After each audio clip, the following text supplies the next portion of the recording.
Oh,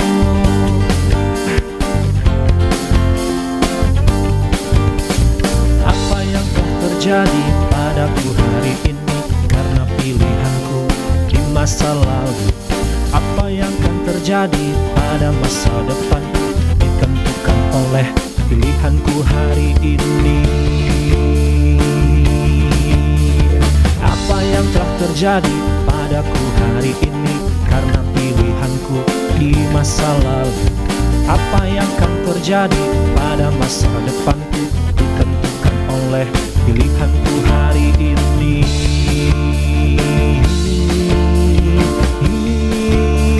Ku tak ingin menyesal di kemudian hari.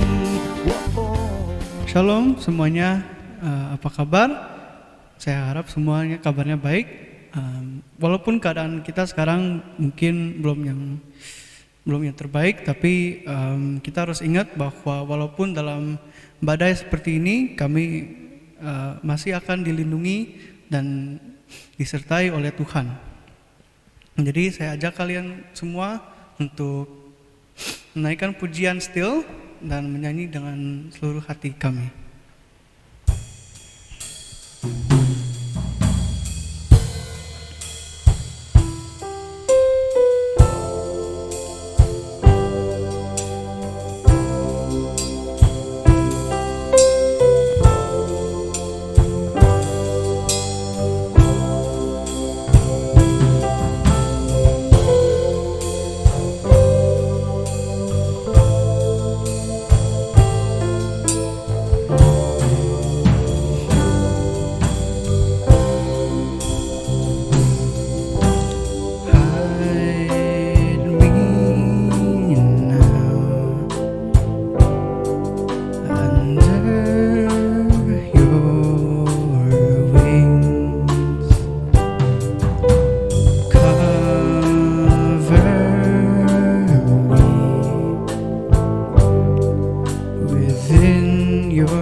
Within your mighty hand, when the oceans rise and thunders roar, I will soar with you above the storm. Father, you are king over the flood. I will be still, know you. Badai bergelora, ku akan terbang bersamamu. Bapa, kau raja atas semesta, ku tenang sebab kau Allahku. Di saat badai bergelora, ku akan terbang bersamamu. Bapa, kau raja atas semesta, ku tenang sebab kau Allahku. Di saat badai bergelora, ku akan terbang bersamamu.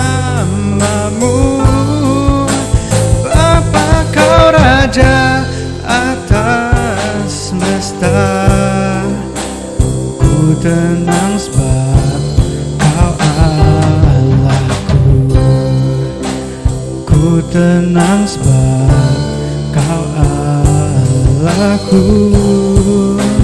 I will be still, know you are God. Hallelujah, hallelujah.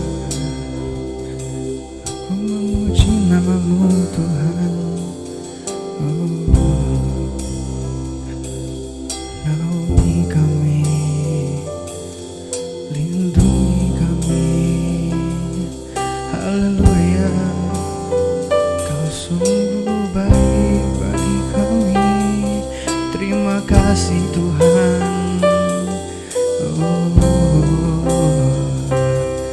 Terima kasih.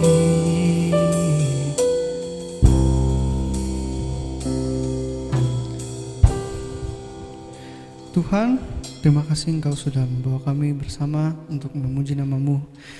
Tuhan, kami mau memuji nama-Mu dengan lebih sungguh lagi, dan kami mau memuji nama-Mu, dan kami mau ingat bahwa Tuhan akan selalu ada bersama kami dalam kesusahan maupun kebanggaan. Terima kasih Tuhan karena Engkau sudah sungguh baik bagi kami. Dalam nama-Mu kami berdoa, haleluya, amin. Ya, shalom semuanya. Masih semangat memuji Tuhan? Amin. Mari kita bersukacita dan bersemangat karena Tuhan sudah memberikan kita kuasa untuk mengalahkan semua musuh. Karena jika Allah ada bersamaku, siapa jadi lawanku? Ayo mari kita semua berdiri dan menyanyikan pujian Ku Diberi Kuasa. Semua tepuk tangan.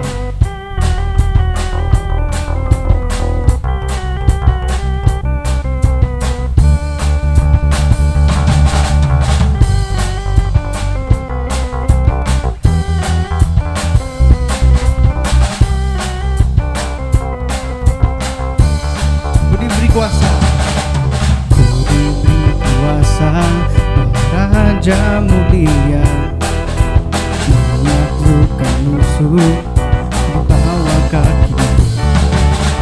Dipakai kuasa dari Raja mulia. Bila Allah ada bersamaku, siapa jadi lawanku?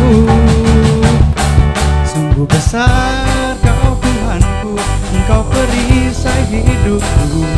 Ku berdiri dengan iman dalam Yesus Tuhan. Kau yang diberi kemenangan, ku bersorak merayakan. Terpujilah Engkau Raja, segala Raja.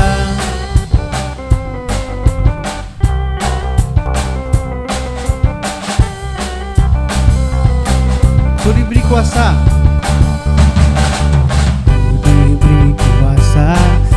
Raja mulia, menaklukkan musuh di bawah kaki. Pakai kuasa dari Raja mulia. Bila Allah ada bersamaku, siapa jadi lawanku? Sungguh besar Kau Tuhanku, Engkau perisai hidupku. Ku berdiri dengan iman dalam Yesus Tuhan. Kau yang memberi kemenangan, ku bersorak merayakan. Terpujilah Engkau Raja, segala Raja. Tahu Engkau perisai hidupku. Ku berdiri dengan iman dalam Yesus Tuhan. Beri kemenangan, ku bersorak merayakan. Terpujilah Engkau Raja, segala Raja. Mari kita lambaikan tangan kita untuk Tuhan.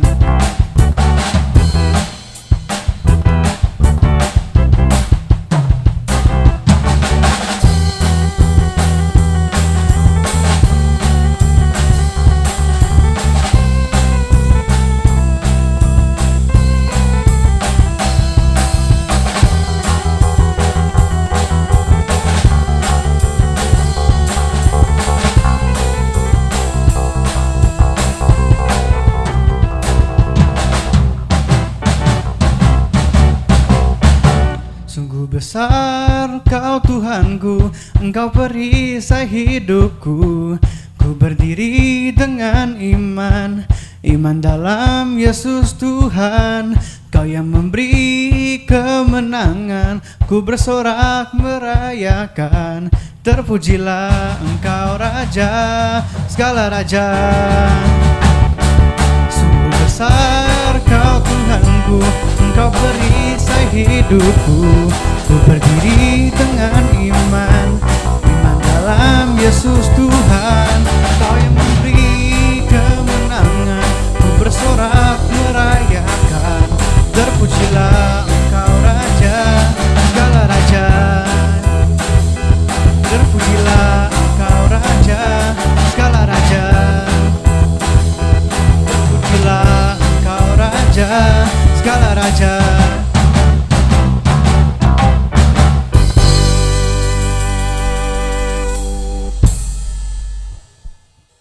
Hai adik-adik Happy Teens, senang berjumpa kembali lewat ibadah online hari ini ya. Oke, bersama Kak Donald ingin mengajak adik-adik semua, mari kita belajar firman Tuhan. Sebelumnya, tundukkan kepala, mari kita lipat tangan, tundukkan kepala, kita berdoa ya.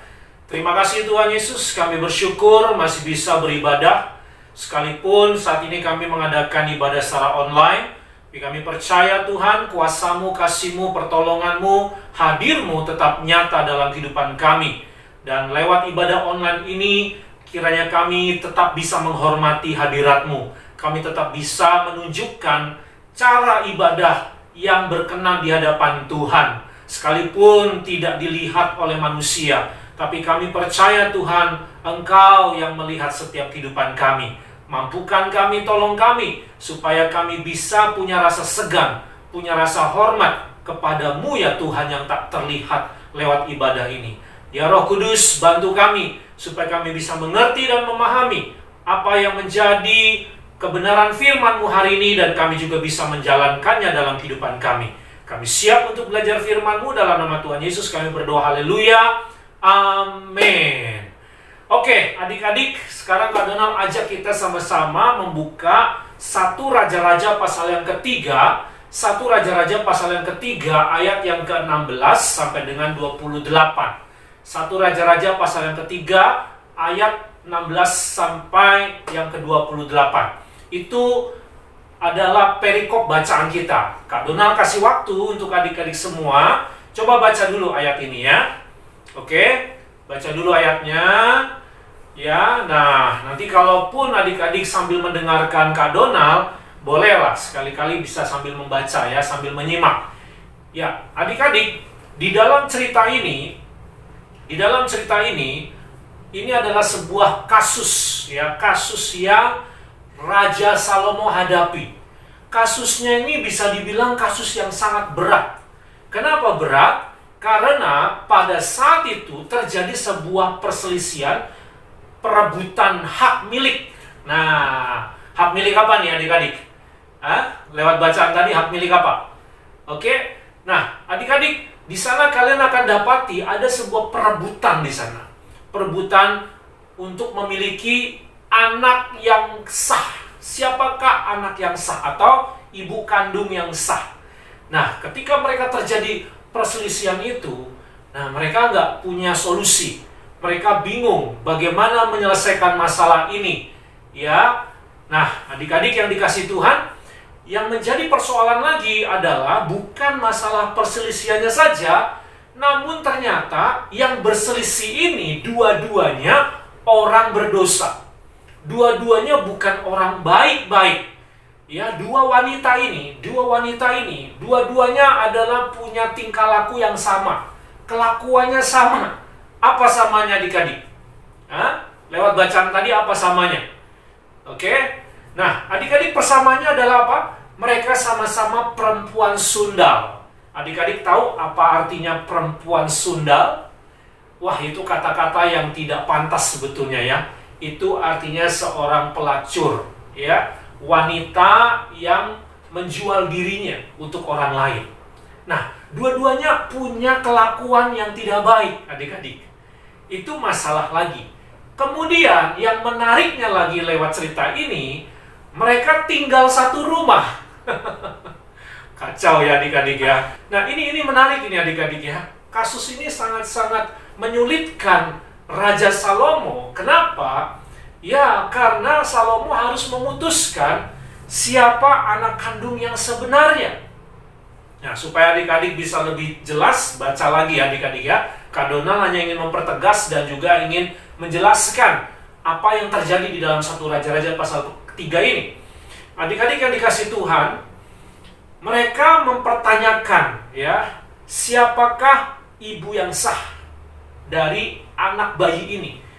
Kenapa bisa terjadi seperti itu? Karena mereka berdua sama-sama punya anak. Nah, perempuan Sundal hamil, punya anak tuh adik-adik ya, perempuan Sundal. Itu sebenarnya bisa dibilang sesuatu yang tidak baik dalam profesi mereka, dalam dunia mereka adik-adik. Karena namanya perempuan Sundal ya, seorang pelacur ya, sangat sulit bisa bekerja lagi kalau misalnya dia hamil, apalagi punya anak adik-adik. Tentu ada masa waktu dia harus ngurusin bayinya, harus merawat semuanya, dan dia bisa kehilangan pekerjaan itu, dan akhirnya dia tidak bisa mendapatkan penghasilan ya. Tetapi kali ini mereka lumayan aman karena mereka tinggal satu rumah adik-adik.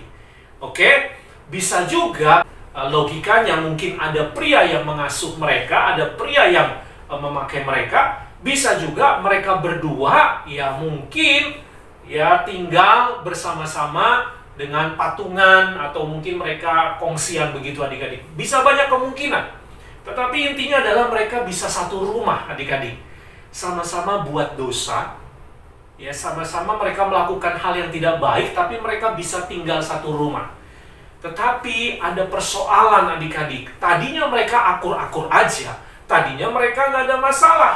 Terjadi masalah ketika ada seorang wanita, seorang perempuan yang dia ini meniduri anaknya sampai mati, ketindis adik-adik ya. Ini juga aneh juga, ibu bisa menjadikan anak bayinya kayak bantal guling kali ya. Ini gimana meluknya, ini gimana ibu, saya nggak ngerti ngoroknya kayak apa, tidurnya kayak apa, ini pasti aduh aneh banget ini. Seorang ibu bisa sampai membunuh anaknya sendiri di tangannya sendiri dengan cara ketindisan. Wah ini aneh banget adik-adik. Nah dia pasti shock ya, kasih kaget gitu. Waduh ini anak saya nih. Uniknya ya, dia bisa punya ide nih adik-adik, untuk coba merekayasa sebuah situasi keadaan. Nah apa yang dilakukan? Wanita yang lain, perempuan yang lain juga sama-sama punya anak. Ya, sama-sama dia lagi ngasuh bayi adik-adik.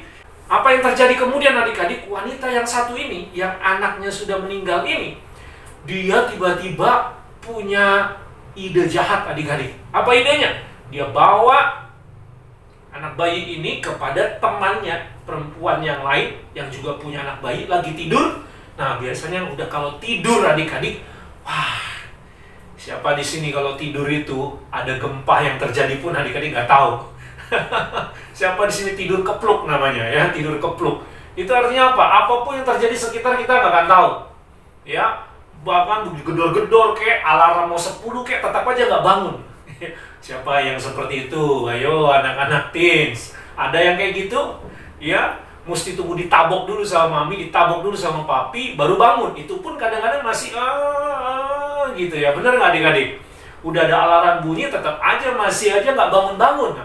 Nah ini kan zaman dulu nih adik-adik, belum ada alarm tentunya kan, belum ada teknologi diciptakan seperti itu ya, dengan mekanik yang begitu luar biasa seperti zaman sekarang ini, ada handphone, gadget kayak gitu ya. Jadi mereka ini tidurnya luar biasa ya, tengah malam ya. Mungkin juga wanita ini punya cara yang sangat luar biasa untuk supaya jangan sampai ketahuan gitu ya. Nah, singkat cerita, berhasillah wanita ini, perempuan ini mengambil bayinya, lalu ditukar adik-adik. Nah, begitu bangun sadar, nah ini ibunya punya feeling nih, ini kayaknya bukan anak saya nih, beda banget nih anak saya nih, kayaknya bukan dia nih. Nah, karena mereka tinggal satu rumah, tidak ada lagi perempuan yang lain, tidak ada lagi wanita yang lain, jadi akhirnya apa? Saling salah-salahan. Maka saking mereka ribut besar, kemudian mereka menghadap Raja Salomo. Nah, waktu mereka menghadap Raja Salomo, yang ibu yang pertama ini, yang punya niat jahat ini, dialah yang ngadu pertama kali. Dia seolah-olah benar, dia seolah-olah menunjukkan kepahlawanannya, bahwa dia punya hati untuk anaknya.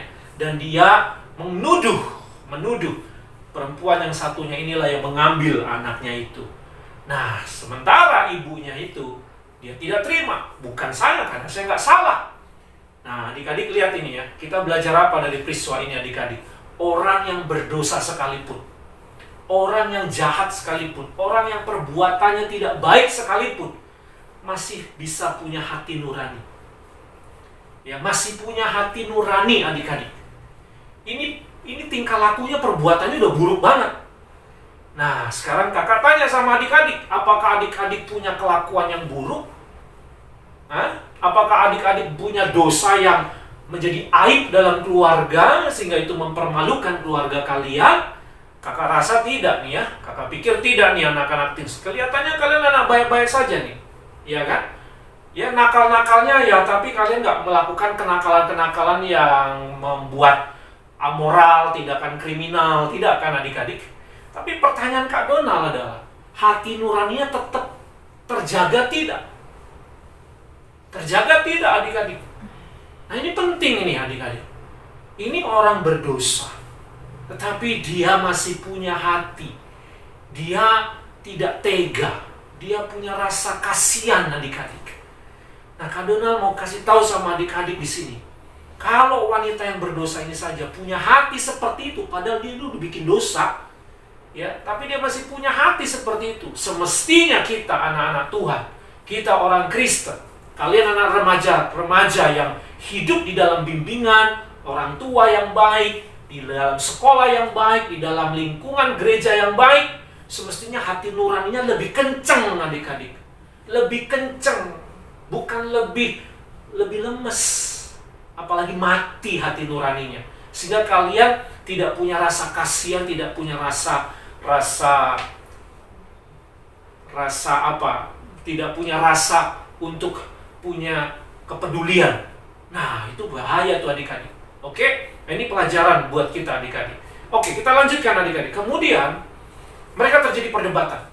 Nah, zaman dulu adik-adik tidak ada tes DNA, belum ada teknologi yang ditemukan seperti zaman sekarang. Kalau zaman sekarang gampang, tinggal tes DNA aja. Nanti ketahuan siapa anaknya ini milik siapa ibu kandungnya, ya kan? Karena dari DNA udah pasti itu ketahuan. Tapi kan zaman dulu tidak ada adik-adik. Bingung, Raja Salomo juga bingung bagaimana memutuskan perkara ini. Tidak ada CCTV lagi. Kalau zaman sekarang mungkin ada CCTV, bisa direkam kejadiannya. Tidak ada saksi lagi. Nah, kalau nggak ada saksi gimana? Nggak ada yang lihat, karena mereka tinggal berdua. Nggak ada siapa-siapa saat itu. Peristiwanya tengah malam. Tidak ada yang tahu bagaimana terjadi proses penukaran itu. Nah, bingung kan adik-adik? Apalagi wajah bayi pada zaman ya sekarang juga. Wajah bayi itu agak-agak mirip-mirip tuh adik-adik. Kalau adik-adik lihat tuh ya. Ya, itu anak bayi tuh kadang-kadang masih agak mirip-mirip tuh kalau baru-baru lahir tuh adik-adik. Jadi susah sekali untuk membedakan. Nah, di sini kita juga belajar adik-adik. Raja Salomo ini, walaupun dia seorang raja, walaupun dia udah punya pangkat kedudukan, ya dia sendiri bisa bingung adik-adik. Raja Salomo ini pintar. Raja Salomo ini luar biasa berhikmat adik-adik. Punya posisi, punya pangkat, punya kedudukan yang tinggi, tetapi tidak menjamin dia bisa menyelesaikan masalah. Artinya apa adik-adik? Kita belajar yang kedua di sini. Ya, kemampuan kamu, kehebatan kamu apapun itu, ada satu masa ketika nanti kamu menghadapi sebuah masalah hidup, kamu tidak sanggup lagi menyelesaikannya. Kamu perlu apa adik-adik? Perlu yang namanya hikmat Tuhan. Perlu yang namanya hikmat Tuhan adik-adik. Dengan kata lain, kita melibatkan Tuhan di dalam setiap persoalan kita. Ya, kita belajar untuk meminta Tuhan menuntun pikiran kita, menuntun perasaan kita untuk kita bisa menemukan masalah. Bukan pakai emosi, bukan pakai otak logika, bukan pakai mulut yang marah-marah, ya, bukan pakai telinga yang mendengarkan suara sana, suara sini, masukan sana, masukan sini, apalagi suara-suara intimidasi. Ya bukan hanya mengandalkan dengan mata karena melihat situasi kejadian, fakta realita di depan, tapi kita perlu yang namanya minta Tuhan menolong. Mari belajar dari Raja Salomo ini. Kalau tadi kita belajar dari wanita yang sundal ini, sisi baiknya, kita belajar dari Raja Salomo ini. Ya, walaupun di dalam kemampuannya, dia tetap mengandalkan Tuhan. Nah, itu yang namanya hikmat, adik-adik. Adik-adik perlu bedakan antara ilmu pengetahuan ya dengan yang namanya ilmu kebijaksanaan.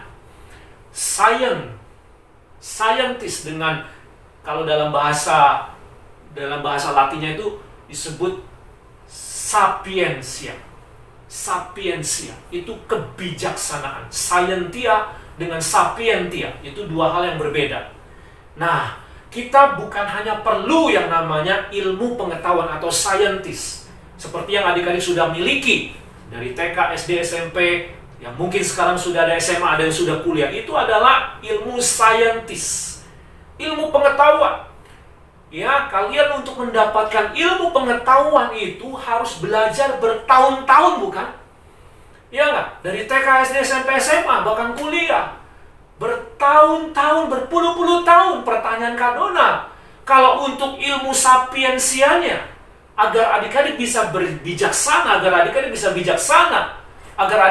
bijaksana ini, punya hikmat, adik-adik butuh juga dong yang namanya belajar. Dan ini nggak bisa 1 hari, 2 hari, 3 hari. Adik-adik perlu belajar juga bertahun-tahun ini. Bertahun-tahun untuk apa? Bergaul dengan Tuhan. Kita bertanya sama Tuhan di dalam kehidupan kita. Mulai dari sejak kita masih remaja, adik-adik, kita belajar melibatkan Tuhan di dalam setiap masalahmu untuk mengambil keputusan apa yang terbaik. Itu nggak bisa 1-2 kali. Kalian mesti belajar terus-menerus, adik-adik. Nanti adik-adik akan lebih pintar, lebih cerdas hikmat kebijaksanaannya. Ya, nah, Kak Donald mau kasih tahu, orang yang sekolah tinggi sekalipun belum tentu berhikmat dan bijaksana. Betul? Iya. Tapi orang yang nggak punya sekolah, mungkin sekolahnya rendah, bisa jadi dia bisa bijaksana. Kenapa? Karena dia dekat sama Tuhan. Karena dia terus melibatkan Tuhan di dalam hidupnya. Sementara orang yang mengandalkan ilmu pengetahuannya, kemampuan akademisnya, dia mengandalkan logikanya seolah-olah dia paling jago. Berdebat sana, berdebat sini, dia menang. Ya, atau dia bisa punya nilai prestasi yang nilainya bagus-bagus. Belum tentu nanti kalau kamu menghadapi masalah, kalau kamu diperhadapkan dengan persoalan, belum tentu kamu bisa menyelesaikannya dengan cara yang bijak. Bisa saja kalian menyelesaikannya dengan cara yang fatal. Banyak orang-orang yang pintar, pendidikan tinggi, ketika mereka menghadapi persoalan, solusi mereka apa, adik-adik? Bunuh diri. Betul? Apalah gunanya ilmu yang kamu dapat kalau ujung-ujungnya menyelesaikan masalah seperti itu? Mendingan gak usah sekolah kalau ujung-ujungnya akhirnya ada depresi, stres, dan akhirnya ada bunuh diri. Buang-buang waktu, uang, tenaga, dan semuanya sia-sia. Ya, bukan berarti Kak Donald suruh adik-adik gak perlu lagi sekolah tinggi. Tidak. Tapi maksud Kak Donald perlu ada keseimbangan adik-adik. Bukan cuma adik-adik punya ilmu pengetahuan, tapi punya ilmu kebijaksanaan. Nah, Raja Salomo memiliki itu, adik-adik. Akhirnya singkat cerita apa, adik-adik? Raja Salomo mengambil sebuah keputusan yang tak terduga oleh siapapun saat itu. Dia meminta untuk para pengawalnya ambil anak itu, disuruh belah pakai pedang, jadi 2. Nah, kasih yang satu, kasih yang satu. Jadi, ya sama rata, sama rasa, ngerasain semuanya, pegang. Nah, ibu yang jahat ini, ya, dia berkata apa? Oke, nggak apa-apa, saya setuju. Itu lebih bagus, biar nggak jadi milik dia, nggak jadi milik saya. Jadi kita sama-sama tidak memiliki siapa-siapa. Nah, itu ibu yang jahat tadi, adik-adik ya. Yang kedua, ibu yang punya hati nurani tadi. Dia bilang, jangan Baginda Raja, jangan bunuh anak itu. Biarkan kasih sama wanita tadi. Saya tidak mau ambil, biarkan, jangan bunuh dia. Saya tidak mau. Nah, dari situ Raja Salomo langsung dapat ide. Ting, secepat-cepatnya dia langsung ambil keputusan. Tidak perlu pikir panjang. Tidak perlu tanya sana, tanya sini. Tidak perlu berdoa lagi dia adik-adik, karena dia sudah dapat keputusan yang tepat. Dia bilang, ibu yang punya rasa belas kasihan inilah, yang tidak tega membiarkan anaknya dibunuh. Inilah ibu kandung yang asli. Nah adik-adik, dari sini kita belajar apa? Satu hal saja. Ada istilahnya adik-adik. Mari kita jangan jadi orang yang selfish. Ya, selfish itu egois, kepentingan pribadi. Tapi mari kita menjadi orang-orang yang selfless. Artinya apa adik-adik?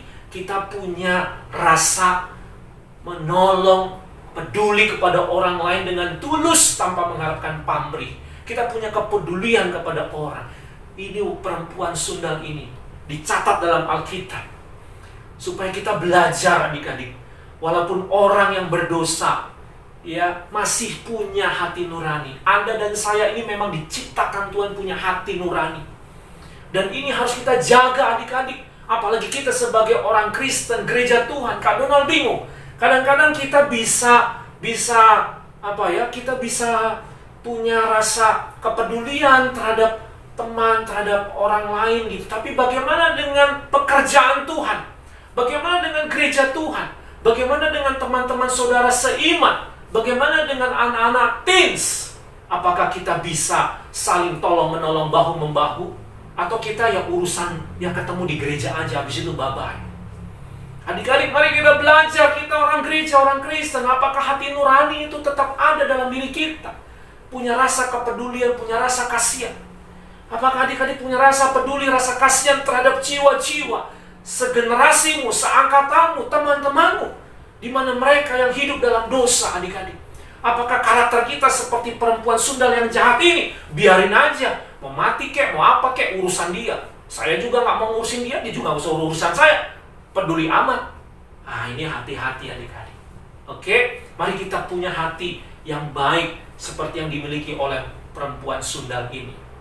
Ya, tetapi di atas semuanya itu, yang paling bagus adalah kita punya hati seperti Raja Salomo. Bukankah adik-adik adalah anak raja di atas segala raja? Amin. Bukankah adik-adik adalah anak raja Tuhan kita Yesus Kristus? Apakah kita punya hikmat ini? Ya adik-adik, Kak Donald percaya kalau kau punya hikmat, gak mungkin kau melakukan persundalan, gak mungkin kau melakukan perbuatan-perbuatan dosa itu. Ya, itu yang kita harapkan adik-adik. Kita tidak berbuat dosa, kita tidak berbuat sesuatu yang mempermalukan Tuhan dan diri kita, tapi kita hidup dengan sungguh-sungguh, raih impianmu, raih masa depanmu dengan baik, dan jangan lupa hikmat Tuhan menyertai kita, dan kita terus membutuhkan itu di dalam kehidupan kita adik-adik. Mari kita latih adik-adik. Inilah yang bisa Kak Donald sampaikan sebagai pengelola kehidupan, agar hidup adik-adik dan Kak Donald menjadi berbahagia. Tuhan memberkati adik-adik. Mari kita tundukkan kepala, kita berdoa. Tuhan Yesus, terima kasih. Kami berdoa memohon Tuhan supaya Engkau menaruh kepada hati kami, anak-anak teens, hati nurani yang sudah Tuhan berikan ini. Biarlah ini bertambah Tuhan. Semakin kencang kami bisa punya hati nurani ini Tuhan, sehingga kami tidak menjadi orang yang selfish, tapi kami menjadi orang yang selfless Tuhan. Kami menjadi orang yang punya rasa kasihan, kepedulian ya Tuhan. Kami juga berdoa Tuhan supaya kami tidak menjadi orang yang serakah. Kami hanya mementingkan kepentingan pribadi kami Tuhan, dan kami merugikan orang lain. Tuhan tolong kami juga supaya kami bukan hanya mengejar ilmu pengetahuan, tapi kami mengejar ilmu kehidupan, ilmu kebijaksanaan yang datangnya dari Tuhan.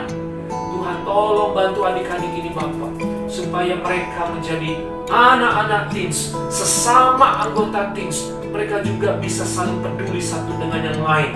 Ada hati mereka untuk generasi ini Tuhan, untuk anak-anak teens ini Tuhan, untuk teman-teman mereka Bapak. Tolong kami Tuhan, karena kami adalah putra-putri Sang Raja di atas segala raja, Yesus Kristus Tuhan. Kiranya hikmat Tuhan ada pada anak-anak teens ini Tuhan. Engkau yang mengajari kami Bapak, Engkau yang mendidik kami Tuhan. Terima kasih Bapak. Ampuni kami untuk segala keegoisan kami. Ampuni kami kalau kami tidak memperhatikan dan tidak peka dengan hati nurani kami. Ampuni kami Tuhan kalau kami lebih banyak mengandalkan logika kami, kemampuan, kekuatan kami pribadi, tanpa kami belajar untuk mengandalkan Tuhan.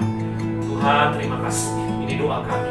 Berkati adik-adik ini Tuhan. Mari angkat tangan adik-adik semua dan terimalah berkat Tuhan ini. Hai anak-anak teens, sekarang terimalah berkat di dalam nama Allah Bapa, dalam nama Tuhan Yesus, dalam nama Roh Kudus memberkati engkau. Hai anak-anak teens, sehingga engkau dituntun, disertai, dikuatkan Tuhan, supaya kau menuju kehidupanmu happy ending, bukan sad ending, di dalam nama Tuhan Yesus Kristus. Semua yang percaya diberkati Tuhan sama-sama katakan amin. Salam happy. My choice is my destiny. In Jesus Christ, I am so happy. Selamat hari Minggu. Sampai jumpa lagi di ibadah kita berikutnya. Tuhan Yesus memberkati. Bye. My choice is my destiny. My choice is my destiny. My choice is my destiny. In Jesus Christ.